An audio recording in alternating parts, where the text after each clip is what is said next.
So welcome to the Gear Shift chat once again. You have Connor and I, and we're going to talk about our latest video, the GTI-R. So yeah, that's very interesting how that video came along. So basically what happened was these guys from Scotland came over for a Belfast meet. Where was it? I think it was the Jap Fest last year. Yes. And it was the guys from JPSCC. SC. SC. Yes. Something like They came all the way from Scotland. They've actually come here two years in a row. They're coming for the third year this year. They've always come here, and they stay next door to me. Which he never knew until your dad found out. Basically, yeah. Because So tell that story, because that's quite interesting, actually. Because my dad actually used to own a Pulsar GTI-R, not the Nismo one, just a normal basic one. He used to own one, and then he heard the exact noise of an SR20 DET, which is the engine, and he was like, I recognize that. And then he saw the tail. What is it? The spoiler on the back. Yeah, he saw the spoiler and he was like, "That looks like something I recognize." And he went over and had to investigate, and he saw it and his mind was blown. And he sent me a picture immediately. And when I got the picture, I thought it was badged because I was like, it couldn't be a Nismo. Yeah, the rarity of that car is one of 21 in the world. It's an Autel one as well. Yeah, Autek one. Autek. What is the chances that in a really small village where there's maybe 6 or 7 houses? Oh yeah, there is one of 21 cars in the world, literally next door. Yep. And Richard reckons that there's only 7 or 8 left for the world. Yeah, and I think Richard was also saying as well that Richard's the owner of the car. Yeah, that there was one of those was actually sold or something, owned by the original Nissan, the CEO or something. Yes, and he said it was the best car to drive ever. He loved it. It was his favourite car. It's a bit like the old Honda, Mr. Honda, whatever his name was. He developed the cars himself, I think. It's the guy who ran Nismo or Nissan as well, was the same. Yeah, fair enough. But he came, obviously he stayed next door to me and got in contact with him. My dad asked, my son does videos on cars, would you be interested? He was happy to do that. And then history was made. One of 21 ever. Yeah. So. And I think we're the only video of just the car, because the only other video of a Nismo Pulsar GTI-R on YouTube is people selling them. And as well as the fact that your dad completely made a lot of effort for the video. He cleared out the shed because he wanted it in his shed. Didn't he? Yes. Well, because I said, it's raining that day. He said, you can have it in my shed. I think your dad just wanted it in the shed. He wanted to be like, I had an Nismo GTI-R in my shed. Well, it is his dream car, honestly. He should get one again.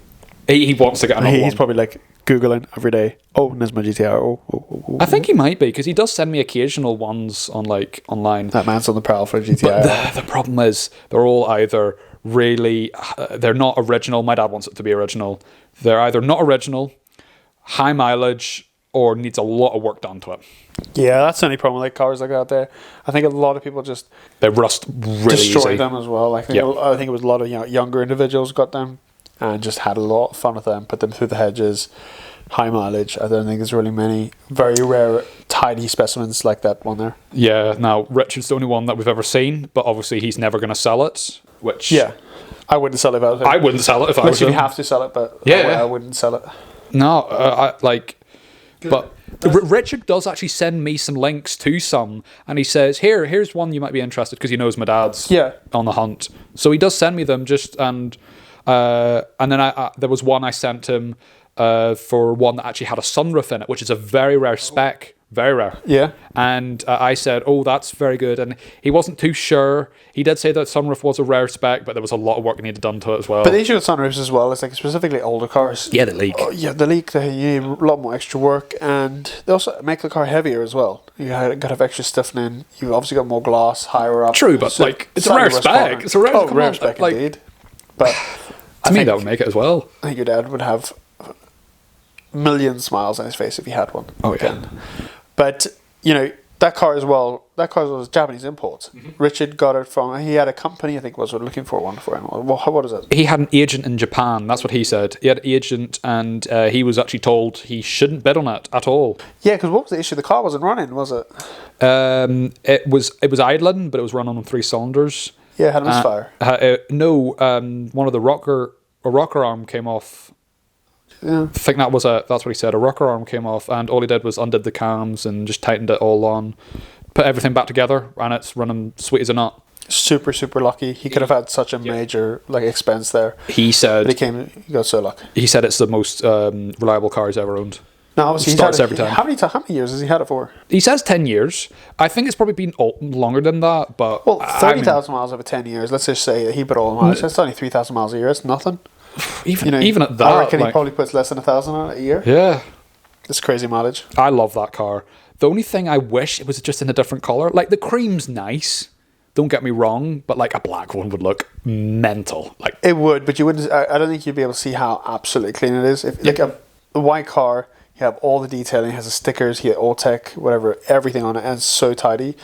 I think with the black car, you might lose the details, you might lose the body lines, etc. True.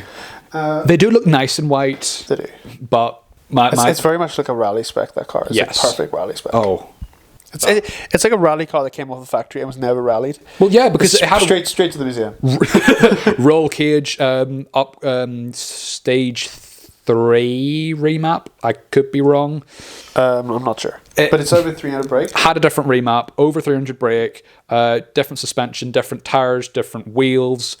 3 limited slip gearboxes. Yeah, that 3 limited slip. That is what made it. Honestly, the grip was amazing. And for anyone who doesn't know, you've got a limited slip differential on the front wheels. So obviously you have front wheels, you have on the rear, and then you have in between the two. So a lot of cars, if you have open diff, like most vehicles, only one wheel will spin, even though it has like wheel power to both wheels. The wheel with the least resistance spins, with the limited slip means no matter what, both wheels are spinning. And with that third diff means, if the rear wheels have all the traction and the front wheels have no traction at all, you won't just have the front wheel spinning, you'll have all 4 wheels spinning, which makes it incredible. Makes it nearly like a all-wheel drive all the time. Oh, I know. It's not even a hellback system, it's all the time engaged. It's brilliant. It's so well engineered. As well, he mentioned it had lightened glass and lightened metal. Lightened body panels and a lightened glass, as well as the fact that it has no interior. Like there's no back seats. There's no carpet. There's no sound deadening. It's all just like straight bare metal. Just the wheel. Painted literally just the back wheel, and that's it. Yeah, and it's got a roll cage as well. Yep. And I did mention that. Yeah, and it's got that the beam stiffener. I think it is, where the back wheels would be. Stiffener. Stiffen the back wheels, back suspension from flexing the bodywork. But the great thing as well is you've got sun visors, which you can never use. and the center console. The glove box you can't even get your fingers in. I mean, it's a cool car. He loves that car. And it's such a special car. He said himself he only drives it. It's taken off the road 6 months of the year, so he drives it 6 months. He keeps it in a shed. He keeps it in dry, and honestly, I'm so happy someone like him has it. Yeah, there's not many people that would put that much time and dedication into keeping a car clean. Because that is a car that I see years to come could go for a lot. It's a lot of money. It's the kind of car that Nissan would probably buy off him to put into a Nissan museum. It is that tidy. It is that looked after. I'm pretty sure it was in a museum, but then it's pretty possible. Actually, did it not come really, really high up on the Jab Fest in the competition? Yeah, it won. Did it win it? It won something. It's been a while since we filmed that video. Yeah, if anyone doesn't know, that video was actually filmed nearly 6 months ago. It would have been 6 months ago. End of July, August. So August, September, October, November, December, January. Yeah, about 6 months ago. Wow. So we filmed actually 6 months ago, and Richard is actually coming over in the next couple of months as well. Yep. So hopefully, if we can get him on the podcast, that'd be fantastic. We'll have to see if he's up for that, but yeah. Richard, if you'd like to be on the podcast, this is your invite. But yeah, no, we really appreciate Richard taking the time out. He actually had plans that day, and something happened in the knee. He was going to go to the Giant's Causeway, I think it was. Yeah, so instead of going and exploring the countryside and looking at the view, he decided he would spend the time with us, which we really appreciate. He had the car nicely cleaned. He spent the day before cleaning it for the festival, and we really appreciate him coming down with it. It was an amazing day and a dream come true for my dad, because he actually got to drive it. Your dad was fangirling over that car. Yeah. It's like me with a Mercedes. I know. That is as I've said before, it is my dad's ultimate dream car, and he loved it, and brilliant. Yeah, I think he cannot wait to see it around again. Just to get it. You can see it, and you could just miss it, and I think he misses it. Yeah, but he needs another one. He needs another one. If you have one, maybe Kieran will buy it. But you never know. Then what else happened after that? We took it up into we took it up to Glenarm Forest. Yeah. So we actually, where it was filmed, we actually took it into a bit of like a rally course for it. Back in the hills with a bit of potholes. So at least it had its 30 meters of rallying in his life. Just going gently down a road. It actually did. It did the best out of all the cars we brought. We brought the worst cars. We had your MRS. We had that, and we had a lowered MX-5 as well, which scraped everywhere. It did. It was mental. But no, I love Japanese cars, and I think Japanese cars do sometimes make the best stuff. But something like that's so rare. Everyone always knows the Nissan GTI-R, Nissan R34, or even like the R33. That's basically why my dad loves it, because no one knows about it. The 350Z, 370Z. Even though it's the 300ZX. The S14, the S15. That's the same engine. The S14 has it's an SR20 DET, same engine. But like things like if you look at like Top Gear, a lot of guys and a lot of people know that no cars from Top Gear. Yep. And no cars from what's it called, Fast and Furious and all these famous things. I've never seen a GTI-R on Top Gear. I've never seen a GTI-R on any of these places. The only Pulsar I've seen on a TV show was Fifth Gear, but that was actually a modified one he had. Even then, like it's super rare. Like I haven't even seen another Pulsar around. That's the only one I've actually seen since before. Funny enough, the guy who bought my dad's Pulsar blew the engine. Oh, jeez. And my dad says it's still the guy still owns it. Yeah. With a blown engine.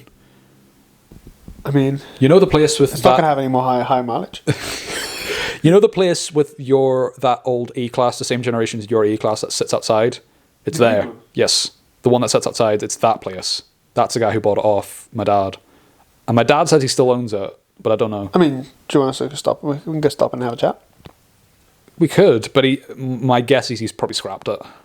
We could definitely go and have a look and maybe see. Maybe that could be a really cool project. Finding your dad's old Nismo, your dad's old Pulsar GTI-R, and possibly doing a little video on it. Yeah, rebuild it. I mean, there's always that possibility. Yeah, but then your dad would be over the moon. His original car, but it's not going to be original. My dad likes everything. But we could make it original. If it's got rust, we can fix it rust. We can do all that stuff. It's a possibility. We can have a look at it. Could be an awesome. We'll have to say, because I have honestly no idea if the guy even owns it anymore. It's a question to be asked. My guess is it's gone to the scrapyard, but more than likely. But it's something we could ask. Yeah, maybe it's in his barn. It could be a barn find. But I think Japanese cars are great, and the fact that there's so many great Japanese cars. For me personally, it's kind of just been forgotten about. It's one of their cars where it was so great and they just didn't make enough of them to become that popular. And the fact that I don't even think you got that many in the UK market anyway, or really even in South Africa or America. They're very, very rare cars, which kind of hindered their iconicness. But for everyone who knows, you really know about them. It's like that car. You really wanted as a kid. And I think your dad had that experience. The story about them was there's about... I'm going to get the numbers wrong. Over, I think, about 7,000 Pulsars made. Yep. GTI-R Pulsars. About 7,000 for the entire world. Now, they are Japan exclusive, though. So the Pulsar came in Japan. Over here, we had the Sunny GTI-R. Okay. So they're the exact same cars, just different names. Yeah, different name, different markets in. And the Pulsars had slightly more horsepower. That was because they had air conditioning. Oh, no way. Yeah, my dad had a Pulsar, but the air conditioning never worked. Oh, dear. So, well, I mean, he had extra power. He could beat Exactly. But he said he would rather have a Sunny, even though it has less horsepower, but it's more rare. Now, I think there was only about 70 ever made for the UK. See, that's what I'm saying. Like, if you have a GTR, There's so many of them. Yep. They're iconic. They got to the point of icons. And for me, I'd never heard of a Sunny GTR until I met your dad. And your dad told me about it, and by chance we actually managed to get a Pulsar on the channel. Not a Pulsar, we got a Nismo, mate. Nismo Pulsar We got GTI-R, the one. the Autotech one as well. Yep. But, you know, I think, Nissan, you made a mistake. You should have made more. I don't know. Well, I partially know why they stopped it. Do you know the story about them? I don't. They were made for Group B rallying, I think. Yeah. And it lost all its rallies. It was actually Tommy Mackinnon drove it. No way. Tommy Mackinnon was the guy who drove the GTI-R. There's videos actually on YouTube of it. Jamie, pull that up. Of Tommy Mackinnon driving it. And great car. Yeah. It was just, I think it was a bit too nose heavy. And it just couldn't, it lost, basically. Sadly. You probably find the Audi Quattros of us on this. Yeah, but those are German engineering. Well, you know, that's the thing. Like, you know, you could have such a fantastic car, and it could just be bad circumstances. It sucks because if it had one, I bet you they still would be making them. Because a fast Nissan hot hatch, that just sounds amazing. Yeah, I think it definitely is a pity, and I think they should have kept going with them. We should have kept making more, because I think it could have reached the level of, like, you know, RS3. Yes. You know, everyone knows an RS3. You know, more people know of RS3 than an A45 or Golf Rs. You know, it's that kind of car. They go, oh, that is what that is. Or even like Focus STs, Ford Focus STs, like old STs or old RSs. ST150s and stuff. Yeah. Yeah, they're going for a lot. And even, do you know the WRX Subaru? Subaru WRX, STI. The WRX one. The one that's like going for like £1 million now. Oh yeah. Do you know those type of ones? Yeah. Like the reason that people love them is because Subaru is still making them. Are they?